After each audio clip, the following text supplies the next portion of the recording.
రాష్ట్రంలో మహిళా సాధికారత స్వప్న సాధనలో ఉచిత బస్సు ప్రయాణం మైలురాయిగా నిలిచిపోతుందన్నారు ప్రభుత్వ చీఫ్ విప్ పల్నాడు జిల్లా వినుకొండ ఎమ్మెల్యే జీవి ఆంజనేయులు.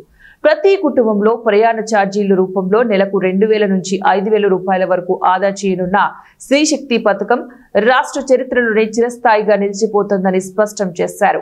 మహిళలకు ఆర్టీసీలో ఉచిత బస్సు ప్రయాణం స్త్రీ శక్తి పథకాన్ని శుక్రవారం చీఫ్ విప్ జీవి ఆంజనేయులు ప్రారంభించారు. ఈపూరు మండలం కొచ్చెర్ల వద్ద ఈ పథకాన్ని ప్రారంభించిన అనంతరం డీసీసీబీ చైర్మన్ మక్కెన మల్లికార్జునరావుతో కలిసి వినుకొండ వరకు బస్సులో ప్రయాణించారు. బస్సులో మహిళలతో ఆయన మాట్లాడారు. ఉచిత ప్రయాణానికి 0 ఫేర్ కింద మహిళలకు టికెట్లు ఇచ్చారు. అనంతరం వినుకొండ బస్టాండ్ వద్ద ఏర్పాటు చేసిన కార్యక్రమంలో చీఫ్ విప్ జీవి ఆంజనేయులు మాట్లాడుతూ ఆగస్టు 15న ఇలాంటి పథకంతో మహిళలకు కొత్త స్వాతంత్రం అందించిన ఘనత సీఎం చంద్రబాబుకి ప్రతి ఒక్కరు కూడా ధన్యవాదాలు తెలియజేస్తున్నారని తెలిపారు.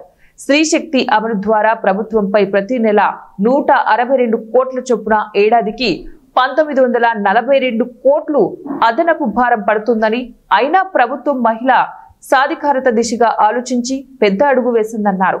జగన్ 10 లక్షల కోట్లు అప్పు చేశారని, వారసత్వంగా ఇచ్చిన కూటమి ప్రభుత్వం ఏడాదిలో ఇలా 90% హామీలు అమలు చేయడం చంద్రబాబు నాయకత్వంలోనే సాధ్యమైందన్నారు. ఇవే కాకుండా మహిళల పేరిట ఇళ్ల స్థలాలు, ఉచితంగా 3 గ్యాస్ సిలిండర్లు ఇస్తున్నామని వెల్లడించారు. రాష్ట్ర వ్యాప్తంగా సగటున రోజుకు 25 లక్షల మంది మహిళలు, బాలికలు, ట్రాన్స్జెండర్లు ఉచితంగా బస్సు ప్రయాణం చేసే అవకాశం ఉందన్నారు. ఇలాంటి పథకం ప్రారంభించిన సీఎం చంద్రబాబును ప్రతిపక్ష ఎమ్మెల్యేలైనా అభినందించాలని, కానీ కోడిగుడ్డు మీద ఈకలు పీకాలని చూస్తున్నారని ఎద్దేవా చేశారు.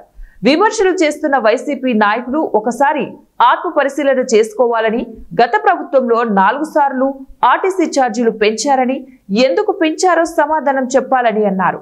తమ ప్రభుత్వం వచ్చిన తర్వాత ఆర్టీసీ ఛార్జీలు పెంచకుండానే మహిళలకు ఉచితంగా బస్సు ప్రయాణం ఏర్పాటు చేశామన్నారు. రాష్ట్రంలో కొంతమంది పార్ట్ టైం రాజకీయ నాయకులు ఉన్నారని, అధికారం ఇస్తే అరాచకాలు, అవినీతి, దోపిడీ చేశారని, ఓడిపోతే బెంగళూరు, హైదరాబాద్ ప్యాలెస్ లో ఉంటూ కాలక్షేపం చేస్తున్నారని, ఎప్పుడైనా ఒకసారి బయటికొచ్చి శవ రాజకీయాలు, కాలక్షేప రాజకీయాలు చేస్తున్నారని జగన్ను ఉద్దేశించి చురకలు వేశారు. జగన్ ముందు పులివెందులలో వైసీపీకి డిపాజిట్ కూడా రాకుండా ఎందుకు ఓడిపోయారు అనేది ఆత్మ పరిశీలన చేసుకోవాలని హితవు పలికారు. ఆలోచించుకోవాలా. గత ప్రభుత్వంలో మీరు 4 సార్లు ఆర్టీసీ ఛార్జీలు పెంచారు. కారణం ఏంటి?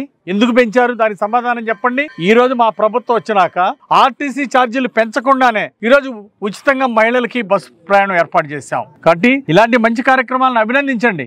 సూపర్ 6 పథకాలు అమలు చేసినందుకు ఈరోజు ప్రజలు, మేధావులు అందరూ కూడా అభినందిస్తున్నారు. కానీ దీన్ని వైసీపీ నాయకులు మాత్రం తట్టుకోలేకపోతున్నారు. వాళ్ళు ఈర్ష్యా దేశాలతో జరుగుతున్న అభివృద్ధి, అమలవుతున్న సంక్షేమ పథకాలు చూసి